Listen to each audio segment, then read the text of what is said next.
नमस्कार मित्रों, आप सभी ने बचपन में एक कहानी जरूर सुनी होगी।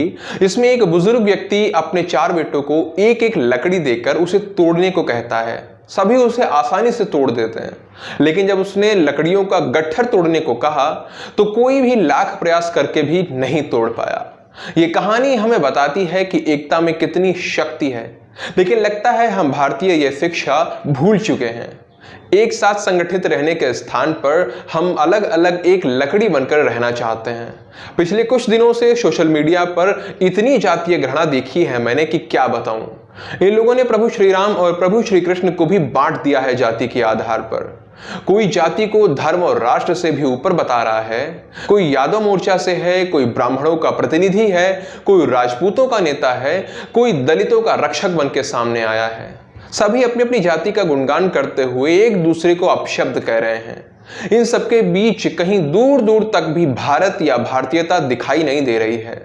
राष्ट्र सर्वप्रथम के स्थान पर जाति सर्वप्रथम का नारा लगाया जा रहा है। मैं इन सभी जातिवादी व्यक्तियों से कहना चाहूंगा कि यदि इस प्रकार आपस में बंटोगे तो एक अकेली लकड़ी की तरह कब तोड़ दिए जाओगे पता भी नहीं चलेगा।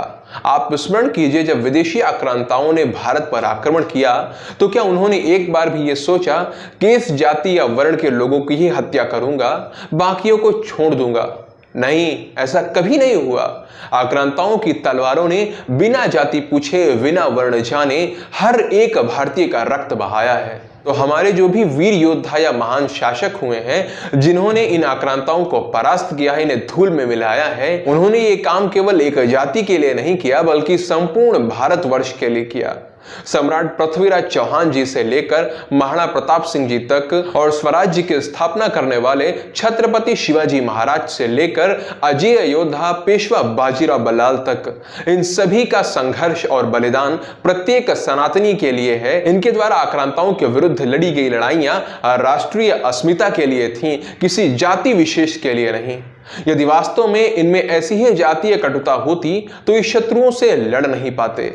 आप भारतीय सेना को देख लीजिए, हर जाति हर वर्ण के लोग अपना सर्वस्व न्यौछावर करने के लिए सीमा पर खड़े हैं। ये सभी अपना क्षत्रिय धर्म निभा रहे हैं, पूर्ण रूप से एक हैं। यदि सैनिकों में भी यह जातिवादी रोग फैल गया तो सोचो क्या होगा। आज जितने भी ब्राह्मण, राजपूत, वैश्य, दलित, ये वो और न जाने कौन कौन से मोर्चे बने हुए हैं जो खुद को ही श्रेष्ठ बताकर दूसरे को अपशब्द बोल रहे हैं, सेना के कमजोर होते ही किसी विदेशी शक्ति के चरणों में नजर आएंगे। अरे इनको लज्जा भी नहीं आती भगवान राम और भगवान श्री कृष्ण को जातियों में बांटते हुए। प्रभु श्री कृष्ण पर क्या केवल यदुवंशियों का अधिकार है? क्या राम जी केवल सूर्यवंशियों के हैं? अरे इन पर तो प्रत्येक भारतीय का अधिकार है।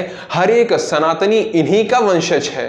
लेकिन जातिवाद के विष में डूबे हुए लोगों को यह समझ नहीं आता है। उन्हें तो अपनी श्रेष्ठता, अपना व्यक्तिगत स्वार्थ दिखता है। मित्रों, आप लोगों ने ध्यान दिया, ये सब ठीक लोकसभा चुनाव से पहले किया जा रहा है। अर्थात भारत के चुनावों को गलत ढंग से प्रभावित करने का षड्यंत्र किया जा रहा है। हम भारतीयों को, हम सनातनियों को आपस में बांटा जा रहा है, लेकिन हम सब अज्ञानियों की तरह आपस में लड़कर उनके षड्यंत्र को सफल बनाते जा रहे हैं। मैं ये नहीं कह रहा कि आप सब मिलकर भाजपा या कांग्रेस या अन्य किसी क्षेत्रीय दल को वोट दो। मतदान गुप्त होता है और संविधान के अनुसार कोई किसी को भी चुनने के लिए स्वतंत्र है। तो आप अपनी इच्छा के अनुसार जो आपको ठीक लगे उसे चुनिए, लेकिन चुनाव जातीय कटुता के आधार पर नहीं बल्कि खुद के स्वार्थों से ऊपर उठकर भारत के लिए होना चाहिए।